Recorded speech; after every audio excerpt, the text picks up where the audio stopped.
దానియేలు గ్రంథమునకు ప్రకటన గ్రంథమునకు ఎలాంటి సంబంధం ఉన్నది? ఇక్కడ బబులోను ఒక బలవంతం చేశాడు నెబుకద్నెజరు. అలాంటి బలవంతం చేసే ఒక పరిస్థితి మనం ప్రకటన గ్రంథంలో చూడొచ్చు.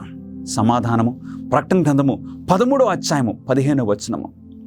ఆ మృగము యొక్క ప్రతిమకు నమస్కారము చేయని వారిని హతము చేయనట్లు, ఎలాగైతే నెబుకద్నెజరు ఎవరైతే ఆయన నిర్మించిన, ఆయన ఏర్పాటు చేసిన ఆ బంగారు ప్రతిమకు నమస్కరించరో, పూజించరో, సాగిలపడరో, వారిని వెంటనే హతము చేయాలని నెబుకద్నెజరు ఉద్దేశించి ఆ ప్రక్కనే మండుచున్న వేడిమి గల ఒక అగ్నిగుండాన్ని ఏర్పాటు చేశాడు. అదేవిధంగా ప్రకటన గ్రంథము 13వ అధ్యాయంలో ఎవరైతే ఆ మృగము యొక్క ప్రతిమ నమస్కారం చేయరో వారిని హతము చేయనట్లు ఒక శాసనము చేయబడుతుంది.